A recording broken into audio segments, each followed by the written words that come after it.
Hey, it's Austin James. If you're like me, trying to live your best life while living with diabetes, you can relate to worrying if you're doing a good job managing your diabetes. I use the Freestyle Libre 3 Plus sensor to get real-time glucose readings and see the impact of every meal and activity to make better decisions. The Freestyle Libre 3 Plus sensor can help me live life with diabetes on my own terms, and it gives me more time for the things I love, like being a dad and a musician. Now this is progress. Learn more at freestylelibre.us. For prescription only. Safety info found at freestylelibre.us. Amazon One Medical presents Painful Thoughts. I've been on hold to make a doctor's appointment for 23 minutes now. The automated voice has told me 47 times that my call is very important to them. I'm starting to think that they don't think my call is important at all. With Amazon One Medical 24/7 virtual care, you'll get help fast without having to remain on the line to make an appointment. Amazon One Medical. Healthcare just got less painful. You'll get more than you expect with McValue at McDonald's. Like deals on your late night go-tos when the party goes till dawn.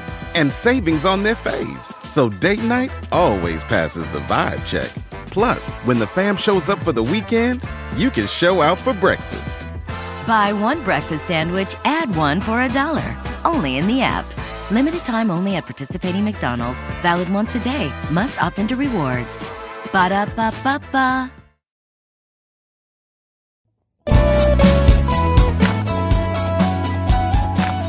Hey there, listeners. Welcome to Shit That Goes On to Our Heads, the podcast where we normalize conversations around mental health.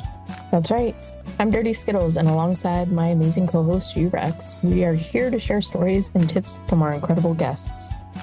Each episode, we deep dive into struggles and triumphs of mental health, offering practical advice and heartfelt support. Because no one should feel alone in their journey. Join us as we break the stigma and build a community of understanding and compassion. Tune in and let's start talking about the shit that goes on in our heads. 3, 2, 1. Welcome back to another episode of Shit That Goes On Our Heads. I'm here with my awesome co-host, Dirty Skittles. And today we have an amazing guest, Amita. Welcome to the podcast. Thank you. Thank you so much. I'm really excited and I'm amazed at the success of congratulations on your podcast. You know, the truthful journeys that you started with something, nothing, and now how it has grown. So thank you. Kudos to both of you. Oh, thank you. And I mean, we're lucky we get amazing guests that tell their story. So, I mean, you're going to be part of the family now and you'll have a little piece of this success as well. It looks bright and sunny where you are. You said you're in San Francisco? Near San Francisco, near Palo Alto. Yeah, it's actually very nice weather. Yeah, I can't complain. Yes. What brought you to Cali? How did you end up there?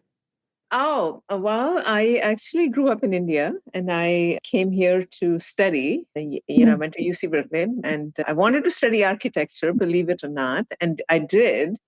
And then I couldn't make a living couldn't make enough money out after that to live comfortably. And it was not as I expected it was supposed to be with the creativity. It was more like an, AutoCAD drafts person. So, you know how the thing kind of changes. And now I worked and then I had to go back to school with a little baby in my lap. Wow. And then I put myself to school again and I studied engineering. And then I came out again. And again, the thing didn't work out. Don't even get me started. And I was like in the middle of desert, in Hawthorne drilling. Can you believe it? The oil rigs. I'm like, oh my God, this is not what I signed up for. And then again, I got myself to study again, but that this was not again going back to school, but kind of whatever. And then I got into high tech. And so then from there, I started kind of navigating my journey in high tech from working in the fab, believe it or not, wearing a bunny suit, which again, I hated. Nice. It was a lot of detours I had to take, And now it's led you to what career do you have now? So before I started NourishDoc, this is going to be a platform. This is in holistic wellness. It's completely different. I never studied anything close to, as I'm explaining. A lot of detours, but Yeah, I have no clue. If somebody asked me 20 years back or 50 years back, are you going to do this? I'm like, are you kidding? I have no clue. So now what we're doing is launching a holistic wellness platform for women, specifically mid-age women, 35 plus, who are going to start their perimenopause journey, going from perimenopause to menopause and post-menopause as well. And that's really what we're focused on. And this whole kind of thing triggered because of my personal perimenopause journey when I was working in the high tech, a very fast-paced high tech kind of an environment. Yeah.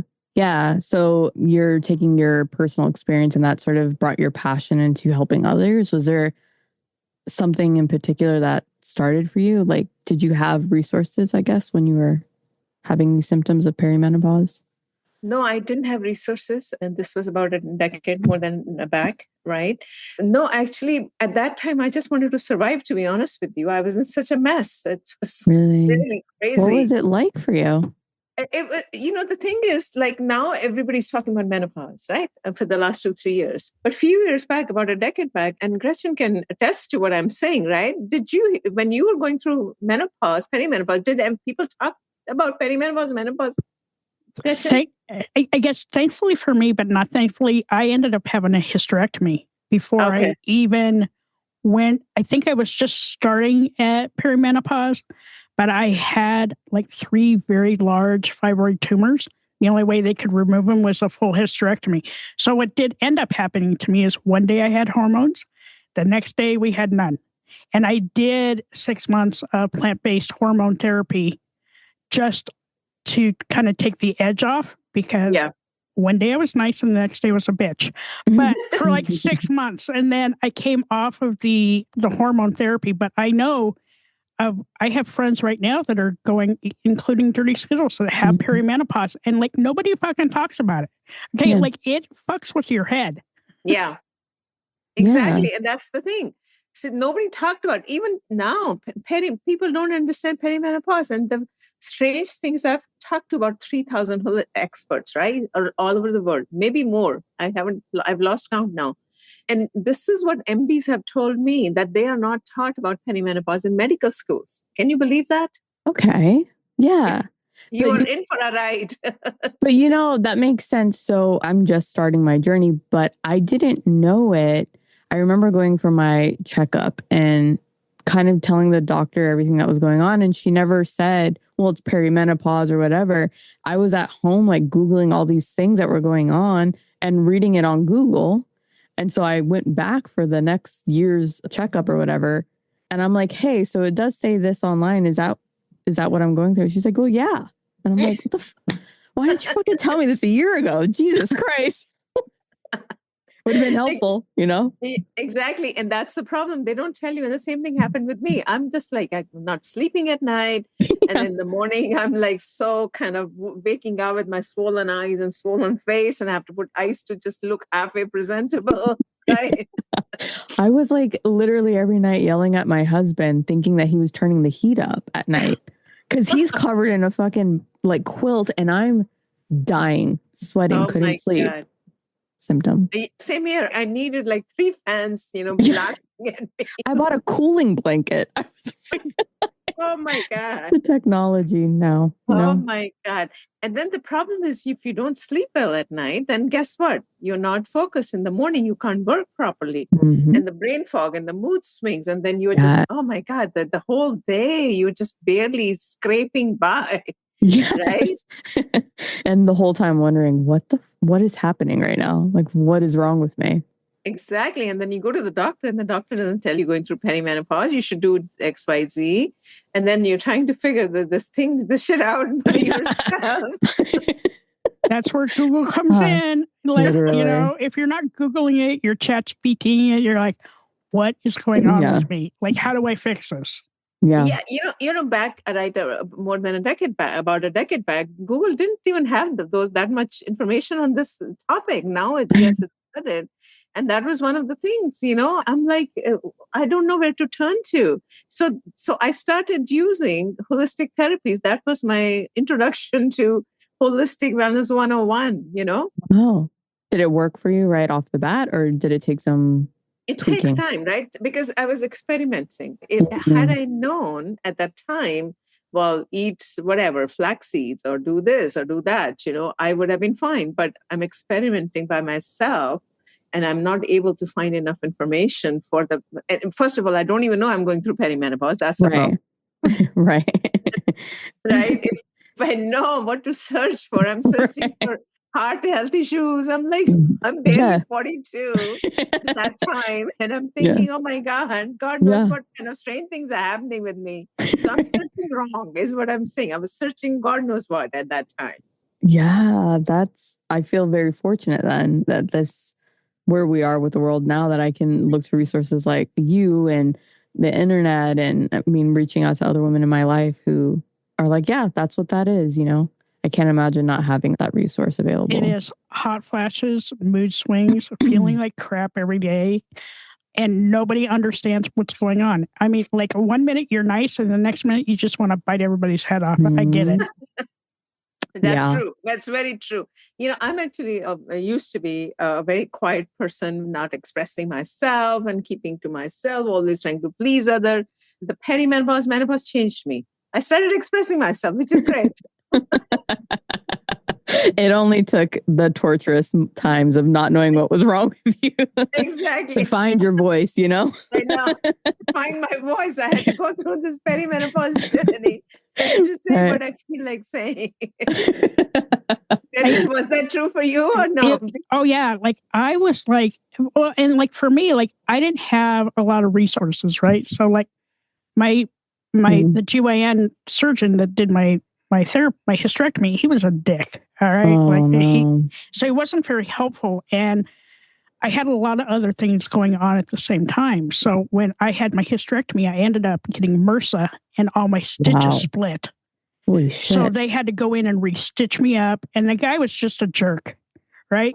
So then I ended up going to a different GYN to kind of figure out what's going on. And that's when they put me on the plant-based hormones, because I didn't want to take like progesterone. I didn't want to take any of that other stuff because, it messes up other parts of your body.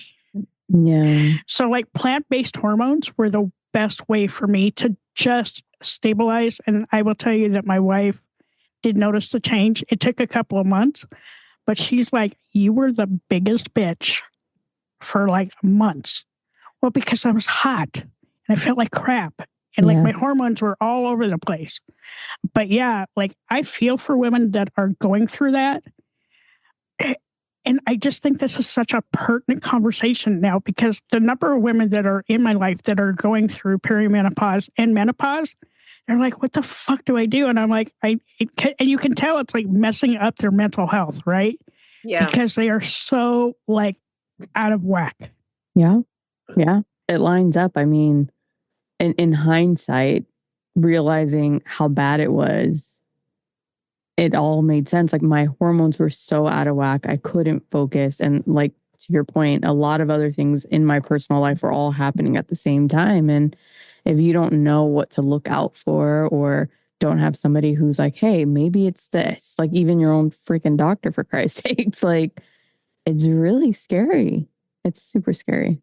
It is because, the reason it's scary is because if we women don't take care of ourselves during these years because of the hormone fluctuations, the chances of us getting chronic condition when we get older are so astronomically high because right now, 80% of the women over 55 have at least one chronic condition. And you're talking diabetes, osteoporosis, dementia, heart issues, and, obesity, of course. Obesity is one of them, metabolic syndrome.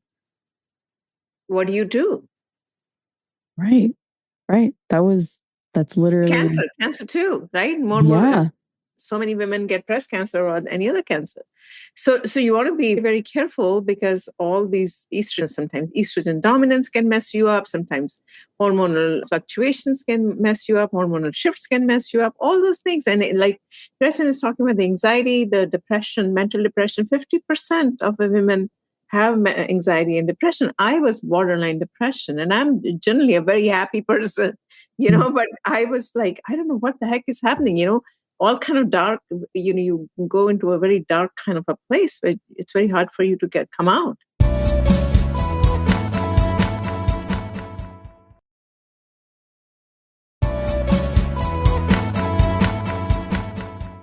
And what happens is like some women that I've talked to, like they'll talk to their regular GP and then they'll talk to their therapist, and everybody wants to put them on medicine, but nobody is talking to each other to make sure that whatever medicine the GP wants to put you on may or may not affect what maybe your therapist has you on, right? And so it like it's very messy. Yeah, I can't imagine you guys going through that alone and not having the resources that we have now. Like, how do you navigate through that? You make me sound like I'm 500 years old. No, not at all. I think because still to this day, I don't think enough people are really talking about it or sharing their experiences and symptoms that they had. And so if that's the case now, we haven't made that much leeway, right? Like we haven't moved that conversation that much. It just started moving, I think, about a couple of years back. We started working on it about two years or so. We started with holistic for chronic condition, generic. And then, as I said, my personal experience was so bad. And when I started talking to so many other experts, and majority of them were mid-age kind of women, majority of them. And this topic kept coming up, and that kept triggering me again and again, right? And that's when we decided that let's just dig a little bit deeper into it and see. And we started digging deeper into this and realized undersea research, lack of resources for women, so many confusion, all these things. So we decided about 2 years back at that time when I told people, I'm going to focus our company on menopause. And people were just looking at me like, are you gone crazy or what? Nobody wants to talk about this. This is under the rug. You don't go around in the world talking openly about sexual health, pelvic health, mental health, all those things. Yeah. But things have improved, I should say, in the last couple of years because of a lot of media. Oprah's talking about it. So yes, it's cool. That's true. What I mean? That's true. I did see a little clip of that. Why do you think it took this long? I think it's multiple things, right? There is a whole stigma attached to this topic for the last so many decades. Then there is generational silence. If your previous generation, like your mom and your aunts and everybody, nobody talks about this. So you just kind of, again, inheriting the silence and keeping the silence going in the inheritance. You know what I mean? Yeah. And then the medical gap, we talked about that. That's a huge one. And for women, sometimes they feel that they're losing their feminine side of physical attributes, so to speak. I mean, that is also women feel that, oh my God, now maybe my life is kind of okay on the downhill. It's all in our head, right? But that's not true, Yeah. So I think it's a combination of a lot of things. And even at workplace, a lot of women, especially mid-age women, like I personally, I had to hide it. I had to be silent. I didn't feel very comfortable talking about it to anyone at work because I felt they might judge me, right? Or age discrimination. I mean, a lot of women or even men think age discrimination when you were in your mid-40s around that. And can you imagine retiring at mid-40s? I mean, it's just not done. So I think it's a very complex kind of a thing. And of course, cultural stigma too, right? Yeah. Yeah. Yeah. I can see where it is like a cultural stigma. Like, I can't talk today. I just think that like we have more resources at our fingertips now, right? Than like even when I was going through all the hell that I went through. But I also see like the other side of it, like where your partners or your spouses or, are also feeling those effects, right? Like in my case, my wife is 11 years older than I am. So I remember watching her go through perimenopause and menopause. Girl, no.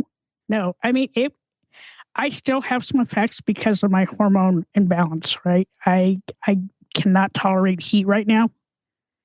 Like heat and I are not best friends.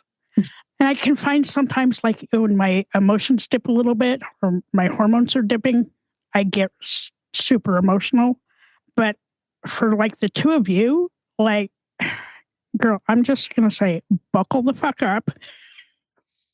Maybe travel with an ice pack. Yeah, it's been a wild ride already. I mean, I'm like, at least here's the one thing I will say. I'm the oldest one in my group of friends, not by much, but nonetheless, I feel like I have conquered the big life things before they have gotten there. So now that this is like where I'm starting, I'm like being super vocal about it. I'm like, dude, this fucking sucks. And like, I'm just honest and like sharing it with them. I sometimes wonder if I share too much, but I'm like, is nobody else, going through this? And the only resources I have, like in terms of people I know, or it's like my mom, my aunt, so I go to them a lot for it. And so far, me and my mom seem to have the same symptoms. And so she's like, this is what I did. And, she's been very helpful with that. No, I think you're doing the great thing. I think the more women talk about it, it needs to happen at the grassroots level, right? Because at the medical part, they still are, I don't know if they've changed the curriculum to incorporate all these things we're talking about, but, more medical doctors and medical fraternity is now at least embracing the fact that they need to support perimenopause, menopause, because I think it's become very fashionable suddenly, when Wall Street Journal prints an article, oh my God, menopausal women are worth X $100 billion or $600 billion market. You know how they capitalize on these kind of commercials. Yeah. Now you are worth this. Oh my suddenly everybody's, gosh. I am going to go get a pie from this little thing, right? Mm-hmm. So I personally think a lot of it is with these all big numbers and the data from the McKinseys of the world and the Deloittes of the world. But that's why gold rush has happening for menopause. Gretchen, Right. love your. It is. It's like, everybody needs to talk to each other, right? Your GP needs to talk to your therapist. I think the way that it would work best is like if you all got on a conference call, everybody talks about what's going on so that everybody has the same picture. I do remember like one of the things that, my doctor did tell me is that for the rest of my life, I have to double down on my vitamin D because once you have a full hysterectomy, your bone density, it decreases. So something you guys might want to think about like now as you go through that change is like increase your vitamin D intake because now it helps with a couple of things. If you go through seasonal depression, upping that intake of vitamin D helps with seasonal depression also. And your bones are protected because let me tell you, when you fall at 62, shit don't heal real fast. Okay. And you always pray that you're not going to break something when you fall. Mm-hmm. Yeah, I know. It's not funny anymore to trip and fall down. You're like, uh-oh, did I break my ankles this time or are we all right? Yeah, it's brutal. But you said something like our partner's going through it too. Like, I mean, my husband is like, what is going on? And now that like he knows, because, I've shared with him like my last appointment and, I was also struggling with the weight loss. I'm working out, I'm eating well and nothing was budging. And then getting on like weight loss, like therapy basically and medications and stuff like all of a sudden I'm like, oh, I feel great now. Right. And getting medicine from my doctor. So I'm like, okay, this is wonderful. Now I can explain to my husband exactly what's going on. And he's a little bit more compassionate and he's part of me gets so frustrated. And maybe this is the hormones. I don't know. But I'm like, man, guys have it so easy. You have it so easy. You have no idea what we're struggling with right now. But he's trying to be a little bit more patient and compassionate with it all. Yeah, guys have their share of what they call it mid-age as well, but nothing compared to what we women go through, starting from our puberty. And even if when the post-menopause, like Gretchen, you're talking about, we still have to now women have to worry about after post-menopause that they don't get into any of these chronic conditions because still now the hormones are depleted. That's a problem. You still need that. Those hormones are good for you, good for your brain, like brain for, the memory part, right? It's good for your memory. It's good for, if you look at the whole body, it's good for the whole body. We didn't even talk about the loss of libido is another one of the side effects, symptoms. I have a funny story about that. Oh, no. Okay. Tell it. So, after I had my hysterectomy, I kind of lost interest. And then, I don't know, as I've gone through the years, I don't know, interest is peaked again, but I still have like, problems with dryness and things like that. And, trying to figure out what we can take to, resolve some of that, because now I live in a much drier environment than I did when I lived in Florida. So I was always sweating all the time. So now up here, like I'm trying to like figure out things that I can do to help my body, right? Because there's nothing worse than having that dry, gross feeling. I mean, yeah there's got to be a balance between like Sahara dry and like Florida swamp, right? Right. The swamp reference. I was thinking like Niagara Falls. She said swamp. Good Lord. My goodness. You should know me by now. Okay. Listen, I don't sugarcoat. Yeah. No, but I mean, these are helpful conversations, Yeah, absolutely. But you know what? Getting the blood flow in that part of the body would help. And Right. the funny thing is, expanding on your funny stories, this is, I was talking to an MD and, I interviewed all kind of people like sexologists, sexual therapists, and all kind of people you can think about. And she told me, MD, believe it or not, there is something called orgasmic meditation. And I had no clue that even existed. And I was laughing. I'm like, are you serious? She says, yes. And it has evidence to help the libido, orgasmic meditation. Oh, we're all Googling it. Organic meditation. How would this one start? No, just kidding. Where can it happen? But even that part like still plays into your mental health, right? Because if we're all, not all of us, most of us are, we're sexual beings, right? And like we love the intimacy and everything, but like when you're dry as fuck, like it's hard to get in the mood. Right. Literally. Yeah. I think for me right now in the beginning stages, I would, if I got to that point, which it sounds like it's going to happen, right? Loss of libido. I think I would struggle with that a lot because I do weigh so much of like the feminine energy that I bring into my relationship to that like sexual aspect. So if that goes, I probably will be struggling. Like how did either of you struggle with that realization that, yes, you lost libido? Any fun, helpful tips? So, you know what? I'll tell you, yoga, some of these mindfulness practices really help, right? Breathing from your belly, that helps because, acupuncture helps. I actually would go very regularly to acupuncture sessions and getting my acupuncture just to get the flow of energy going in all over the body. It wasn't just that part of the body, but these kind of things help. But also, I think there's more vaginal creams nowadays, right? To let the dryness kind of become a more moist, so to speak. So I was telling her about one. I was telling her about a vitamin. I just started, dude, I'm telling you, check it out. It's great. Well, the only reason I got weirded out is because you told me it tasted good. It does. No, I meant the vitamin. It is a pineapple flavored vitamin. You got to try it. It's been great. For those listening, as much as I hate to promote this, it is the Kardashian Let Me Purr. Fucking works, man. Really? Yeah. It's working. Just saying. What is it called? Kardashians have the vitamins? Yeah, I don't remember. I don't know which one, but it's called Let Me Purr. And it is for that area, vaginal health and vaginal lubricating the situation. Yeah. There is another one. They say that they have a red light therapy, so to speak, to stroke the area. Yeah. And you know how they have red light therapy for your face and you put the red, when you go for facials, the same thing they were talking about. It has clinical evidence that red light therapy to stroke that part of the body. Right. There's a company that actually has a sort of like a little wand with the red light therapy to stroke that. I'm blanking out on the name of the company, but I think it's Joy or something. Yeah. Interesting. There are options, is what I'm saying.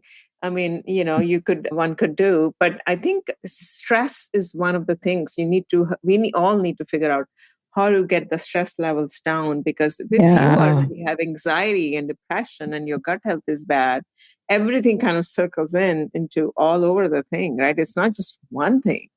Yeah. And that's when it got scary for me, I think, is when everything at the same time is happening on top of, like, if you already had anxiety, if you were already dealing with depression, now like the hormones are just, it's wild. It's scary. Yeah. And your hormones are directly related to your mental health. Like you wouldn't think that they are, but they are, because it's something physically happening within your body. And that's like, I mean, that's because of your company. You're going to actually be able to help women figure this shit out. Because like I've said, nobody talks to anybody else. Like doctors don't talk to each other.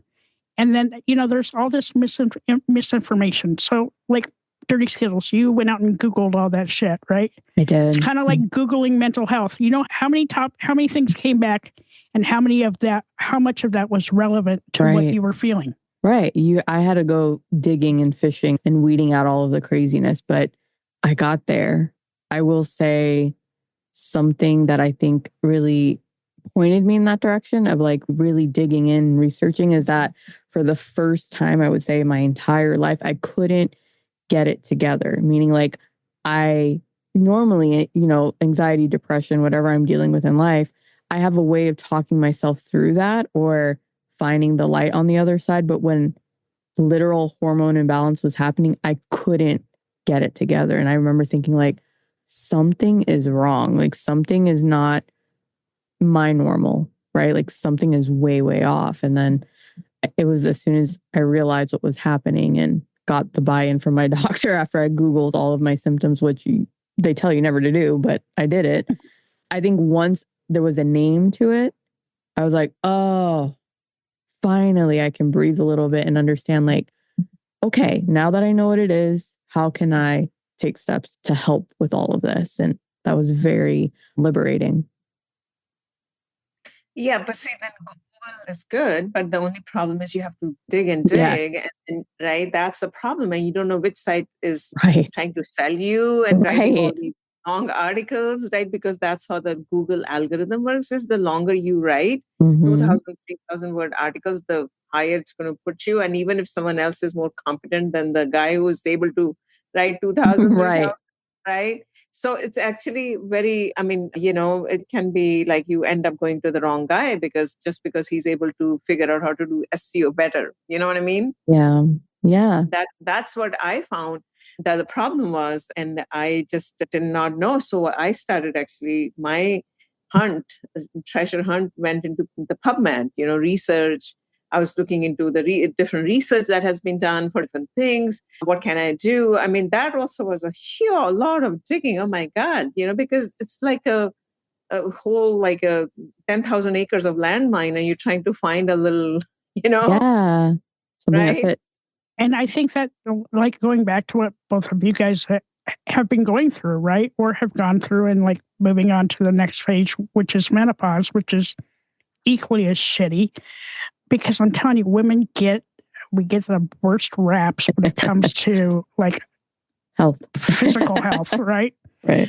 But like, I mean, I want to find out like more about your company too, and like what you can do to help the women out there. Because like for me, I personally have, 10 to 15 women friends that are going through this, and their husbands are like, figure this shit out.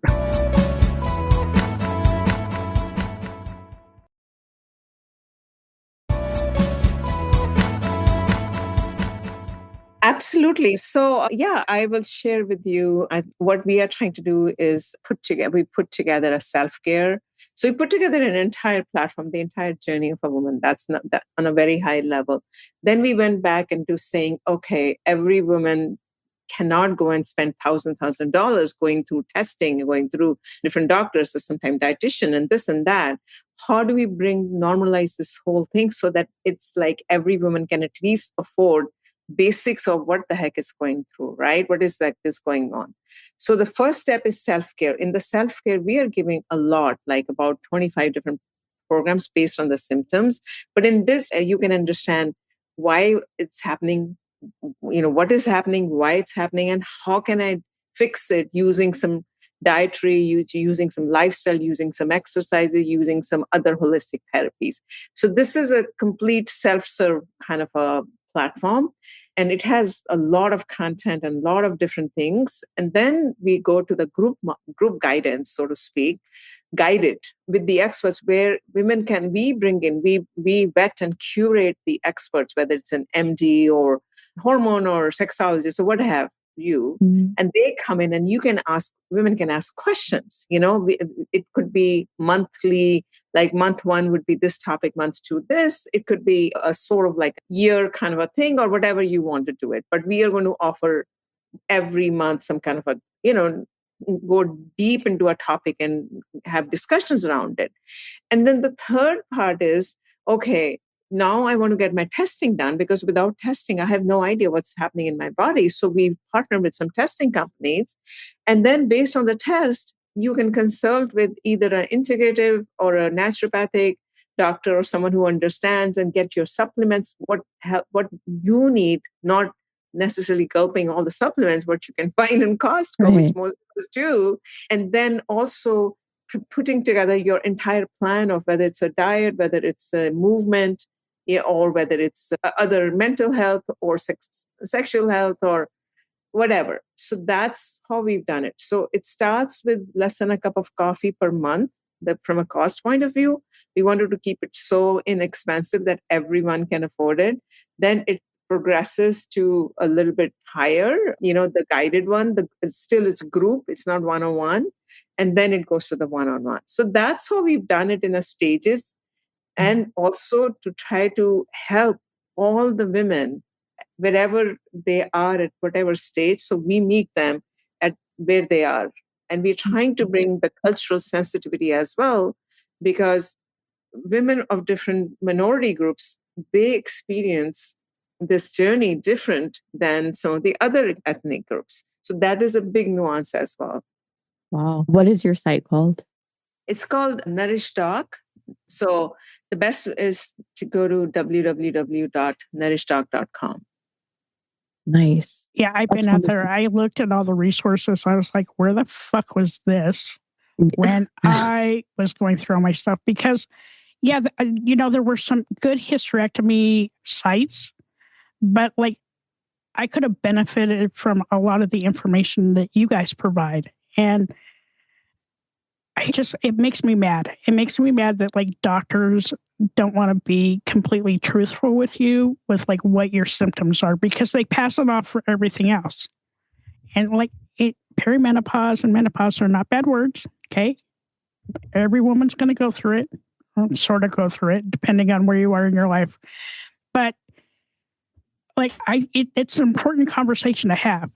Yeah. And, now I can actually point people to a place that they can go and get more information without having to Google it and, end up at the My Pillow Guy version of menopause or perimenopause help. So, yeah, part of me is curious if my doctor didn't tell me during that first like meeting with her because she thought I would be scared or something. Cause I'm like, it was a female doctor. I still, and I love my doctor. Like, don't get me wrong. Like that entire office is wonderful. I make the drive out just to see her, but I'm like, dang, why didn't she tell me right off the bat? Like, hey, it could be this. I'd maybe try looking into whatever. Cause it would have made my journey quicker, right? Like I wouldn't have had to spend like those sleepless nights wondering like, dude, what the heck is going on? Like, what is happening here? So I do wonder, like, why didn't she say it right off the bat? Maybe, maybe there was like a cultural sensitivity thing. Like maybe she's like, I don't know if I should say this, or I don't know. It just would have been nice. So I need to check out your site. I think the other thing that, we need to look at is that, there's so much litigation. We live in a very litigious society. Mm-hmm. And I guess maybe doctors don't want to get sued for giving misinformation, but you know what? You can take a simple blood test to find out if you are in perimenopause or menopause. What scares me, though, is like what you were saying, Amita, like there are people out there that like don't have health insurance and don't have like the ability to get the help that they need. And I think that's where your site kind of comes in, right? Like you could be that go-between, because the same thing happens in the mental health world, right? People just can't afford care. And the more information we can get out there for even people that can't really afford to go to a doctor, but, maybe they end up going to the store and some of the stuff they can pick up at their local grocery store and is covered by SNAP. So, yeah, true. Absolutely. And even if you have insurance, let's say, so many questions are so unanswered, like we're talking about, like, Charlene's talking about. Mm-hmm. Then you need some place where at least it's kind of normalized. You're not dependent on one person, like one doctor, because and that's the problem. What I personally felt was that, hey, one doctor tells you something and then you base your entire thing. So what, at least in this website, what the platform, what we're trying to do is there is an opinion of so many experts that you get, and you don't feel alone. And also when you have vetted experts who already know their work are coming, and then you have the ability to ask questions in a group, and you can also interact with other peers. I think all of us, I could not even talk to anyone. I felt so alone, right? Because of all the things that I was talking about. I mean, I think there's so much work that still needs to get done in this space. Yeah. Well, thank you for jumping in and filling that need. You saw the void and you're helping. I can't even tell you how many more women out there. Yeah, this has been like the perfect conversation because I'm fielding so many questions. And for me, like, it's hard for me to answer because, like, I didn't go through perimenopause. I went right into menopause. I went like literally on December 7th. First class flight right there. It just went like, one day I had like hormones, the next day, like I didn't. So, but I can see like where it would be like such a painful thing to go through because, you want to be in tune with your body, but when your body is like saying fuck you to you like 212 times a day, and like you're not getting the answers that you want because maybe you're not sure how to ask the question, or your doctor is very dismissive. Like, that's the kind of stuff that pisses me off. Is like when the doctors are very dismissive. Oh, you're too young for perimenopause. Listen, fucker, take a test, okay? No, the problem is, not that I want to badmouth them, the problem is they don't have time for you. That's the problem. The system, they barely have 5 minutes and they're rushing from one room to another, and then they make you wait for 2 hours and they have only 5 minutes. I'm like, you watch that Seinfeld, okay, the doctor will see you now. He says, I will see the doctor now, Yeah. My last doctor's appointment, I was texting my mom during it. And I'm like, I think they forgot I'm in here. Like, should I hey guys, I'm still here. Like, I didn't know what to do. I literally was like, I think they forgot. I was there for an hour and a half. Took up 10 minutes. See, I was making it up. No. It's crazy. And then they are kind of running with their head cut off like a zombie. And then like, oh, okay, this file, that file, this. I'm like so scared they're going to cross the files. Yeah. Oh, look, they're locking the building. They forgot about me and I'm still sitting here. Yeah, it was like she came in after an hour and a half. It took 10 minutes and she had not students, but people that she was training. So it would have been shorter. Yeah. And I'm like, yeah, okay. Like, hey, do you mind if yeah, sure. It was done. And then I'm like, dude, I literally waited an hour and a half for the shit. I was like frustrated. It's crazy. It's crazy. The customer service in that arena is so bad. And and the problem is, it's funny, like I was reading on Quora, right?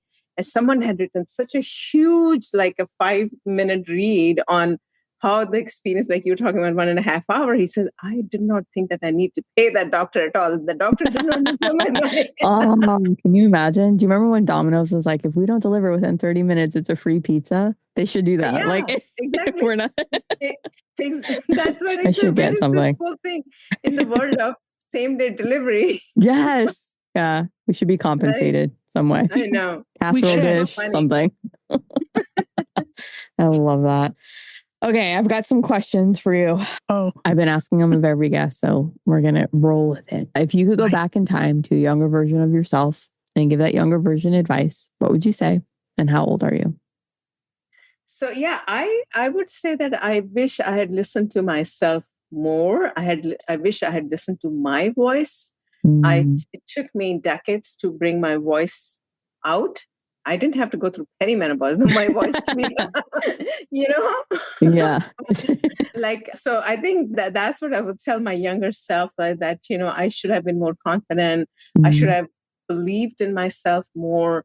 I should not have to have, trying to please other people and always thinking that what if that other person says something bad about, not so pleasant about me. And then I have doubts about myself. And that's what I would tell my younger self. That's the biggest regret I personally have for me. Would you say that's the hardest lesson you've had to learn so far? Absolutely, because I cannot bring that time back, right? That's the thing. And the time is gone and you're trying to please so many people and that people are never going to be pleased. No matter what you do. So if the sooner you embrace yourself, the sooner you live within who you are, the better it is for yourself, because otherwise you were just kind of living a masked life, right? Yeah.